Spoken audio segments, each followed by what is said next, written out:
The Reds' 13-man position player roster is pretty much set.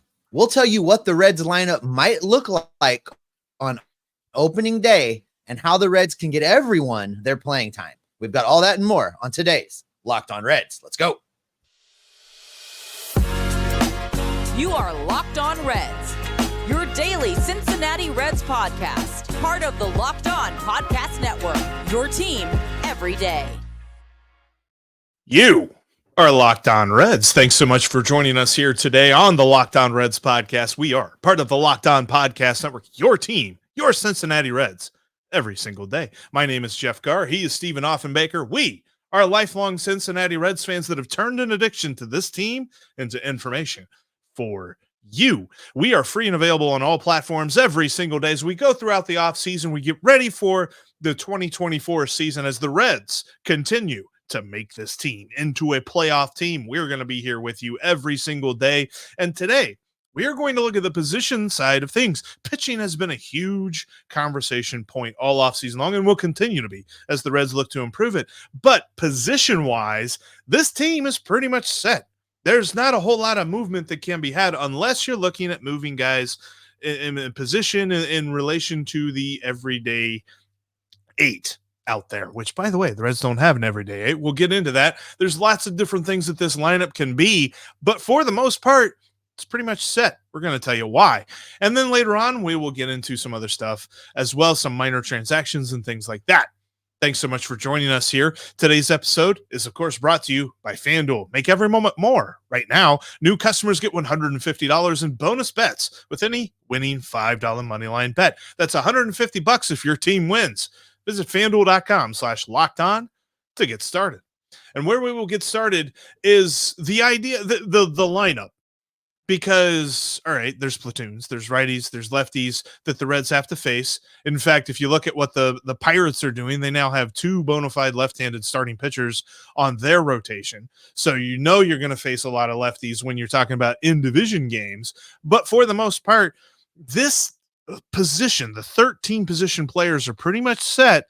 And so when we look at the lineup, we can kind of start to figure that out before the spring training experimentation begins. Now, a couple of disclaimers. This is a look at the lineup if the season started today and everybody is healthy, 100% ready to go. So surprisingly, by putting those conditions on it, Jeff, and beginning to look at who would be the best 9 players that the Reds have of the 13 to put on the field, there aren't a lot of platoons. There's some juggling to be done. And I know that at the end of the day, David Bell's nature is going to prevent him from just running this lineup out there every day. He's going to tinker. He's going to scoop people around. He's going to not be as straightforward with it as we are being with it right now. But just taking it at a surface look, there's really one platoon on this entire lineup, and that's right field. The right field that we've continued to talk about them needing to upgrade, and they haven't. By the way, Teoscar Hernandez still available. If you're listening, Nick Crawl, you can go out there and get that guy. But if they don't go and add an outfield bat, a right-handed power bat, the only platoon that I'm finding looking at this 13-man roster is with Will Benson in right field. So let's break this down. Best 9 guys, right-handed pitcher, left-handed pitcher on the mound. For the right-handed pitchers, this was not a hard exercise for me, Jeff. Again, right field, I put Will Benson out there. I liked what he was able to do last season against right-handed pitching. We'll get to a potential lineup here in a minute. I like what you can do with him when he's in the lineup. But for me, I'm going to start there in right field, and let's just work our way around. You and I have both talked about the fact that we believe that TJ Friedl, barring another signing, is going to be the everyday center fielder. He's going to play against right-handers and left-handers. So I put him out there versus right-handed pitching in center field. Left fielder, Spencer Steer. That's what the Reds are telling us. I believe them. I believe that that's going to be his primary position in 2024. So there he is, opening day left fielder, Spencer Steer. First base against right-handed pitching, I've got CES over there because I think he's going to be a guy that does move around. I see him at least versus the right-handed pitcher playing first base. Moving along to second base, I have Matt McClain, Jeff. Shortstop, of course, Ellie De La Cruz. Third base, Noel V. Marte. catching Tyler Stevenson as primary catcher number 1. And then in this right-handed pitcher configuration, I have Candelario, the newest addition to the Reds position player group, being the designated hitter versus right-handed pitching. Again, Candelario, a switch hitter, so you don't have to worry about platoon problems with him.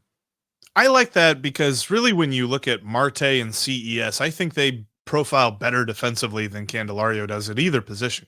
I really like CES's ability, and I think that it's so underrated, his ability to move around and his arm. He could even play some third base, and we're going to get into why he is a decent option on the left-handed order out in right field.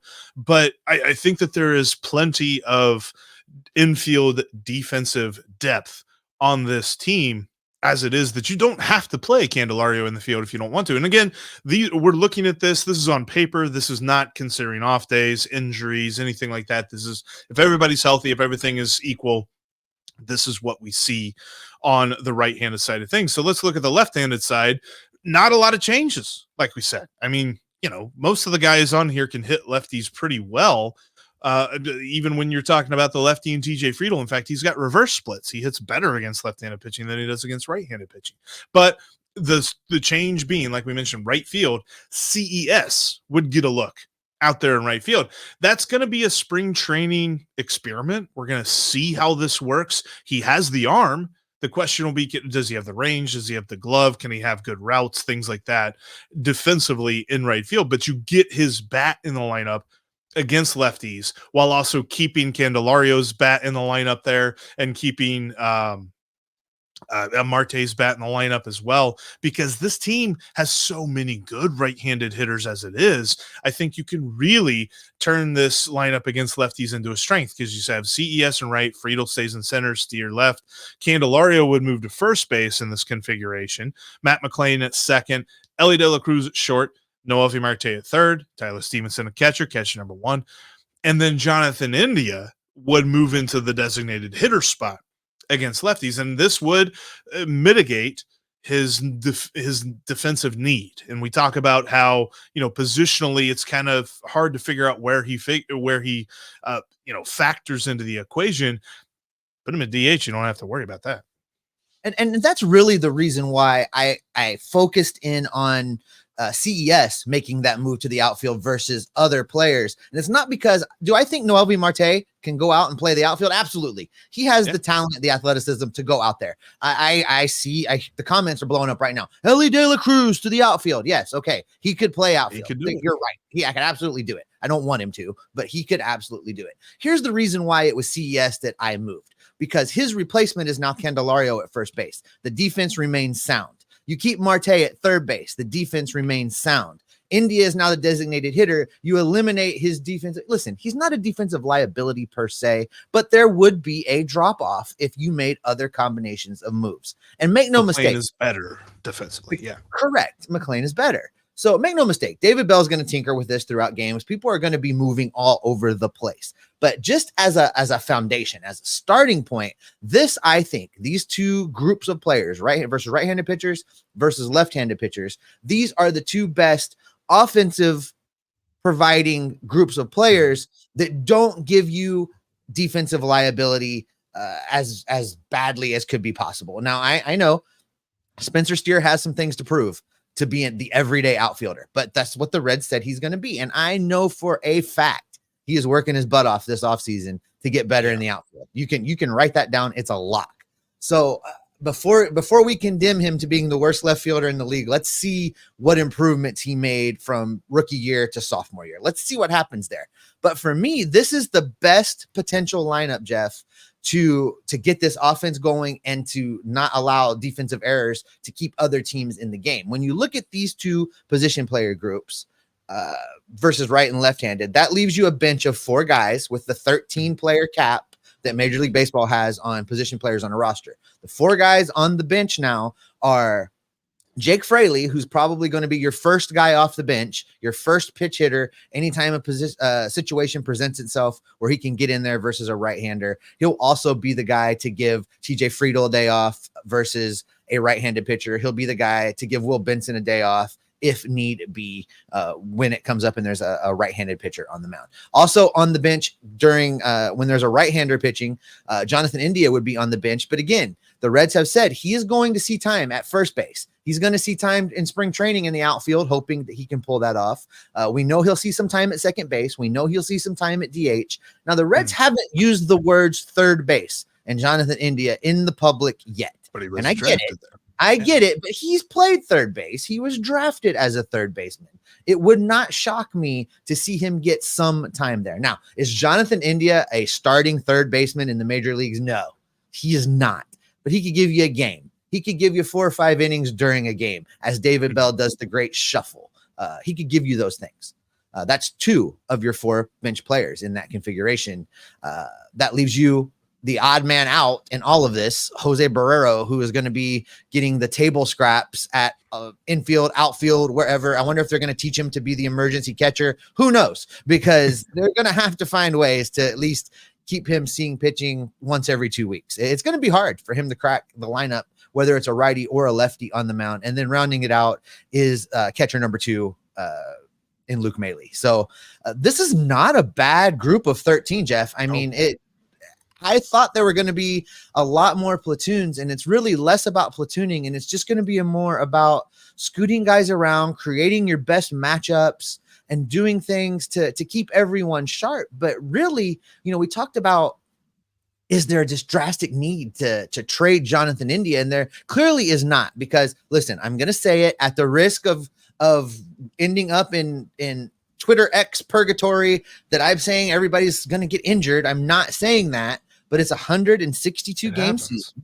People are going to get dinged up, and the Reds, I think, are uniquely positioned in 2024 to deal with a guy getting dinged up for a couple weeks, because there's so many variations to this lineup where you can replace one guy and everybody can make an adjustment, and you still have your best defensive configuration with a pretty good possibility of offensive production.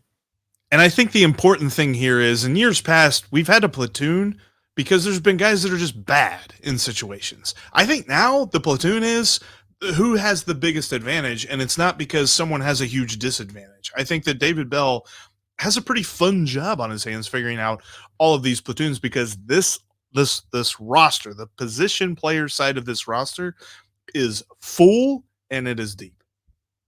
You are absolutely right. And coming up in just a second, we're going to talk about potential lineups now. What does this look like in a batting order, 1 through 9? We're going to get into all of that coming up in just a second. But before we tell you where Matt McLain is going to be batting, I want to shout out the sponsor of today's podcast. Today's show is brought to you in part by FanDuel. As the temperatures drop and it gets cold outside, the promotions over at FanDuel, they are catching on fire. FanDuel is America's #1 sportsbook, and right now, new customers get $150 back in bonus bets with any winning $5 money line bet. Yes, I know. I told you all to stay away from the Bengals. Won't hear this often. Write it down. I was wrong. The Bengals have been a money line winning machine. They have not lost a game, in fact, since I said that. So maybe you want to throw a $5 money line bet at them coming up this week, because if you hit on that bet, you're going to get $150 back in bonus bets. If you've been thinking about joining FanDuel, there is no better time than right now to get in on the action. The app is so easy to use. There's a wide range of betting options, including point spreads, player props, over-unders, which should be called the Jeff Carr category, and so much more. You can also combine prop bets on a game into a single game parlay for even more fun. Some Reds related odds over there. Hunter Green, 40-1 odds to win the National League Cy Young. And Andrew Abbott and Nick Lodolo both sit at 120-1 odds. They're not saying it's not going to happen. Maybe throw a few dollars at those, because if you hit, you're going to hit big. Just visit FanDuel.com/lockedon and start turning your sports knowledge into cash today. FanDuel is an official partner of the National Football League and the official sportsbook of Locked On. Locked On has launched its first ever national sports 24/7 streaming channel on YouTube. Locked On Sports Today is here for you 24/7, covering the top sports stories of the day with the local experts of the Locked On Network, plus our national shows covering every league. Go to Locked On Sports today on YouTube and subscribe to the first ever national sports 24/7 streaming channel. All right, coming up next show, which is actually a little bit later today, we're going to do Aloha Friday on a Thursday because it's a holiday and we're all listen, we're back at you in a few hours with a live show. That's what you need to know. 9, 10, 11, 12, 1, 2 p.m. Eastern. Sorry, I had to do the math in my head real quick. 2 p.m. Eastern time is when we will be with you with another live edition of the Locked On Reds podcast. Aloha Thursday we're going to do this week. So get your Aloha shirt out, Jeff. There has been some requests in the comments that you at least try a button. You don't have to try them all, but maybe try a button to make the YouTube viewers feel a little more comfortable. But before we get to that, we have a lot more to talk about with this lineup, Jeff, because, you know, as I mentioned, this group of 13 right now on paper, looking at it, this is a pretty formidable lineup. There are the risks of sophomore slumps. We recognize that. There are some things that each of these players need to continue to work on. Almost none of these guys has achieved their ceiling. There's some work to be done, but there is a lot of reason to be hopeful, depending on exactly how David Bell structures this lineup to begin the season.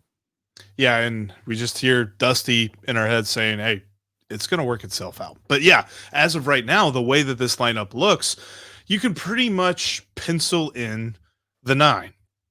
You got TJ Friedel's going to lead off, really against either right-handers or left-handers. You got Matt McLean going to bat second, again, both situations. Ellie, CES, Candelario, Steer, Marte. That your first 7 really aren't going to change. Righty, lefty, whatever. We got Friedel, McLean, Ellie, CES, Candelario, Steer, Marte. Candelario, I really like at that 5 spot, and I keep thinking like everyone's kind of underestimating him because they saw him as the extra guy, you know, right? The guy that the Reds didn't need to go sign.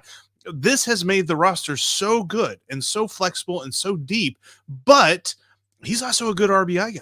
He's a very good line drive hitter, hit a lot of doubles, and he's going to feast at Great American Ballpark. I truly believe that. So batting him 5th just is a really good spot. Steer and Marte 6 and 7. And then you kind of swap your 8, 9 guys depending on who is pitching with Stevenson and Benson against lefties. And then you got India and Stevenson against righties. But we kind of mentioned and we're going to go into this in a little bit of detail. Will Benson being the best number 9 hitter in Major League Baseball really is more of a weapon than it is kind of a sarcastic joke that we have. No, I liked that usage of Benson last year, and that's why I put him back there heading into 2024, because I liked once you got into the game that the 9 hitter was not an automatic out, that he was really truly a production-wise guy, an additional leadoff hitter. So, I mean, think about that for a moment.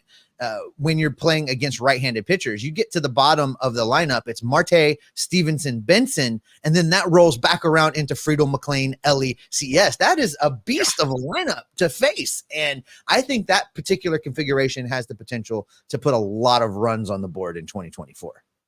Absolutely. And the thing for me, and this is kind of squinting really hard, maybe playing devil's advocate and also, you know, really kind of trying, but you could see David Bell tinker a little bit, maybe put Fraley in center, maybe give Friedel a day off, or just add more power to the lineup. Like, I could see this being a thing. And we talk about Jake Fraley as the odd man out. I don't think that means that he's just not going to play. That means that he's going to be this kind of left-handed bat weapon off the bench, or in situations, maybe they're facing a fireballing pitcher or something, they want to add power to the lineup. You can bring Fraley in. You can bring in Jonathan Indy in a different spot or something like that and kind of mess around with this and really throw a lot of different things at an opposing manager. An opposing manager is not going to be able to come into Cincinnati and know who he's facing on a daily basis because they're going to be able to churn this so much.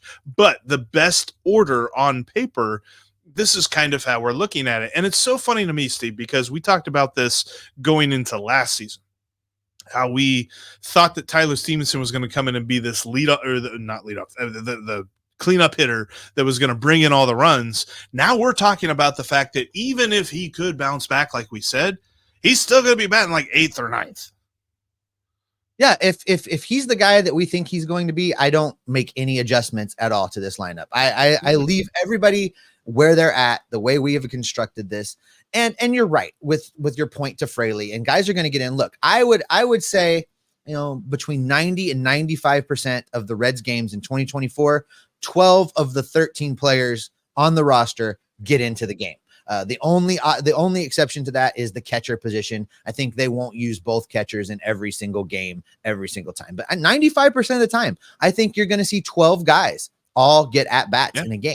So for me, it's not really, I mean, I know there's a pride thing and you don't want to be the guy that's not starting. And we've also seen, though, that Fraley is a team guy, and I think he would adjust well to a role where he's the first guy off the bench. He's the go-to pinch hit bat. He's making switches in mid game when you've chased the left-handed starting pitcher and now you're into the bullpen facing righties. We'll see Fraley then. So by no means am I saying that Fraley's not going to play. I keep looking at this, Jeff, and I'm getting more and more excited because to have that kind of stability, as we said, 1 through 7, 1, 2, 3, 4, 5, 6, 7, 1 through 7 in this lineup, you can pretty much just run them out there every day. Now they might be playing a different defensive position.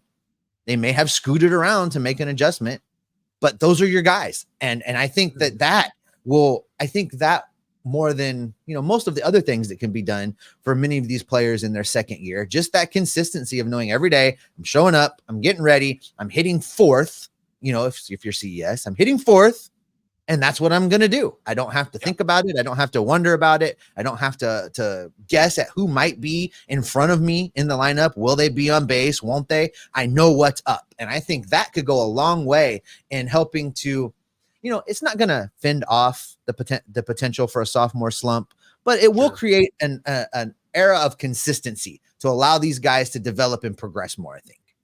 And that's the important thing to remember, because we've talked about this in the past where David Bell lauded the ability to play somebody anywhere at any point in the lineup on any day.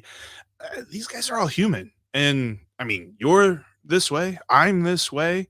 I don't know anybody that wants to wake up every day having no idea what's going to happen, having no idea where they're going to go, where they're going to work, where the food's going to, they want to know. They want to have an expectation. And now David Bell is going to be able to give these guys an expectation for the most part. For I'd say 9 out of these 13 guys, they're going to know exactly what they're going to be doing on a daily basis. And the fact that late into games, he's going to be able to play these matchups, and it's not going to be,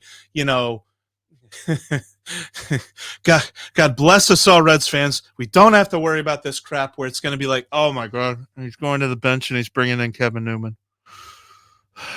Is this really going to work? Is this really what we're doing here? We don't have to worry about that anymore. There's not going to be these weird matchups that David Bell's going to think that he's exploiting.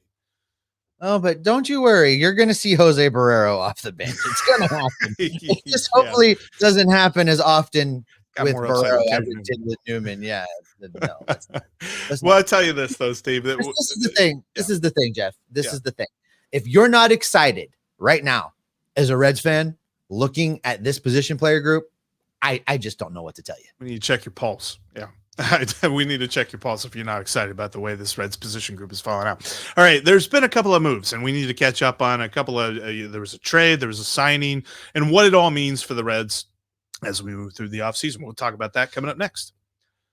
Before we do that, though, I want to let you know you can follow us in between episodes. You can follow me on Twitter. You can follow Steve on Twitter, X Twitter, whatever. You can follow me at Jeff Carr with 3 Fs. You can follow Steve at S. Offenbaker with 2 Fs. And you can follow the show at Lockdown Reds. There's no Fs in that. Also, make sure you bookmark InsideTheReds.com. We are writing about the Reds as much as we're talking about the Reds. I'm writing there. Steve's writing there. We got a lot of great folks. James Rapine, Austin Elmore, and Rick Cucino from 700 WOW and iHeartRadio. So many great people writing about the Reds at InsideTheReds.com. Bookmark that site as we're covering the Reds in all media forms. And join the Lockdown Reds Discord page. Got a link in the description of today's episode. A lot of great folks talking Reds baseball all year long. All right, Steve, there were a couple of moves. The most recent being a guy who, up until just a moment ago, was on the bench, TJ Hopkins. he is now a San Francisco Giant. The Reds sent him to the Giants for a player to be named later or cash. Hopkins was actually DFA'd whenever the Reds signed Austin Wynn. They now have 3 catchers on the roster. You notice, though, when we gave you our projection of the 13 position players, we did not include Austin Wynn. That is because his contract includes a minor league stipulation. I think this is going to be just a kind of a go-between here. But what was kind of your first thought when you saw these moves? So the thing with Austin Wynn, I understand why everybody got a little worked up because the Reds gave him the welcome to Reds country tweet and it drew some attention to it. And everybody lost their mind. Oh, we're back to the 3 catcher. No, we're not back to the 3 catcher thing. I like that it has a clause to start him out in AAA. That will be great. He's insurance. He's going to be next season's version of Chucky Robinson, a guy that you have kind of stashed that can come give you a couple games if you need it. And then you can go from there. I don't know how that contract works as far as bringing him up and down. I suspect that once they bring him up, it would have to go through the normal designating for assignment process and another team could pluck him. But it doesn't seem to be a real concern for the Reds. That's a nice little Austin Wynn is a nice little insurance policy. The one that says a whole lot, that speaks volumes, is this TJ Hopkins trade and the fact that the Reds were willing to designate him for assignment in the first place. You know, this is a team that is not very deep in the outfield. In fact, we're still asking them to go out and sign an outfielder. Obviously TJ Hopkins got some looks last season. And when you take that into account and the fact that they were willing to designate him for assignment, and now they've traded him for probably what will end up being a little bit of cash, it says to me that they didn't like what they saw when he came up last season. I don't know what that is, but he seemingly did not make any adjustments in the little bit of playing time that he got. He was underwhelming for me in the outfield. I mean, he was fine. It was okay. He wasn't terrible, but, underwhelming. I think that's how I would rate his debut. And, he didn't get a long, prolonged look, but he had some opportunities. And I think the Reds ultimately decided that he just wasn't their guy. So for them to be able to get a little bit of something back for him, clear up space, I think they made this move in the Candelario signing. If I remember correctly, this is how they made room. It was with the Austin Wynn signing. The Austin Wynn signing. Okay.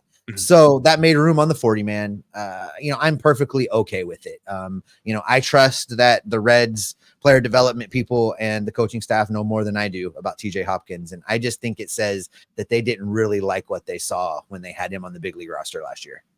And I think the move was twofold. Number one, the reason that they freed up the roster spot and brought in Austin Wynn is because I think Nick Krall was really tired of looking out on the waiver wire and looking out on the free agent market in the middle of July if there's some sort of catcher injury. He wants to have that guy. He's like, okay, we know who we have. We can bring him up from AAA. We don't have to worry about, let's face it, Austin Romine, we had a couple of nice little highlights from that year, but that is like the highest, the best you can expect if you're getting a waiver wire catcher edition in the middle of July or the middle of June or something like that. He wanted to avoid doing that. So he went out and he got a guy in Austin Wynn to do that. That was more valuable of a roster spot, of a 40-man roster spot, than what TJ Hopkins was provided, because here's the other part of the TJ Hopkins trade.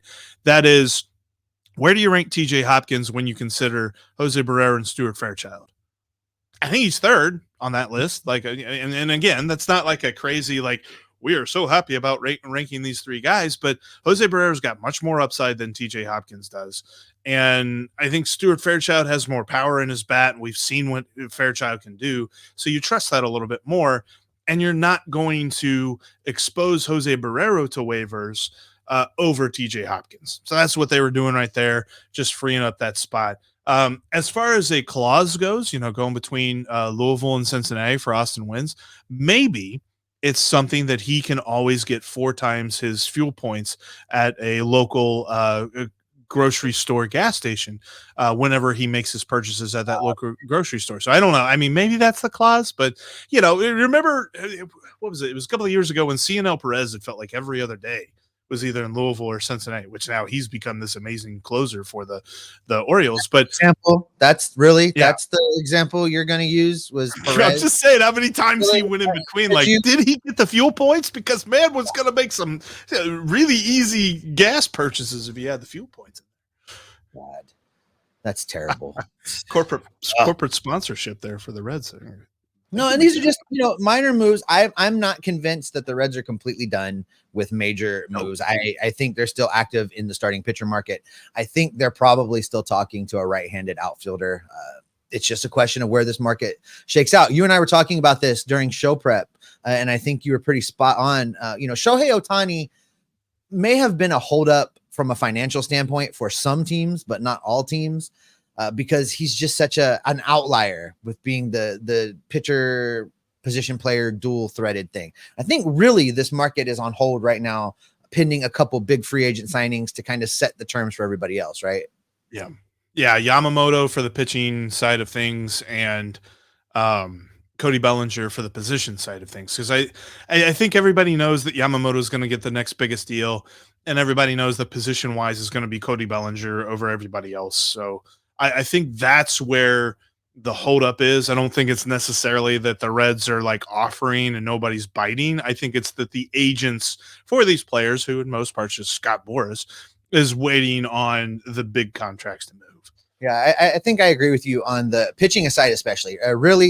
Whether one guy's got to sign, and it's got to be either Yamamoto or Snell. One of those two guys have to sign a deal, and that will kind of set it up for everybody else. I don't look at that Glasnow extension as being a market setter, because I think everybody recognizes the Dodgers probably overpaid a little bit. It's a market messer-upper, but it's not a market setter. It's not the setter. So I'll be interested to see what Snell does. Yamamoto is going to get a lot of money also, and I think once one of those two guys sign, it's going to be game on as far as the rest of the pitchers go. And you're probably right about Bellinger also. I bet you that's what Hernandez's people are waiting on. Oh, yeah. If they're good at their jobs, that's what they're waiting on. So I'm not particularly disappointed that we haven't heard more from the Reds on these moves. I think that there truly is a holding pattern pending those 2 or 3 other moves, and then things will get moving again. And we have just under 2 months until pitchers and catchers report. There's still plenty of time for moves to happen. And I mean, there's moves that happen during spring training too. So that's why the MLB offseason is so strange compared to everybody. Like, it feels like NFL, NBA, all the big name free agents sign like almost immediately after free agency opens. MLB, it's a slow burn. That's why we call it the hot stove. Sometimes the burner's set on like 2, and sometimes the burner's set on like max. Right now the burner's like 2 or 3, something like that. And we'll warm up a little bit more here as the offseason moves along. That's why you want to stick with Locked On Reds, because we're going to have you covered about rumors, about transactions, about everything that goes on with the Reds. And coming up later today, we've got Aloha Friday on a Thursday, because holiday weekend's going to mess everything up. Yeah, holiday weekend, but Aloha Thursday coming at you in just a few hours. Make sure you join us live on the Locked On Reds YouTube page. Steve, until then, what can people expect from you and me? We're going to keep looking at these rumors and these transactions and checking in with all of our sources and all of the beat writers and gather up all that information, bring it right back here to keep you locked on Reds every single day.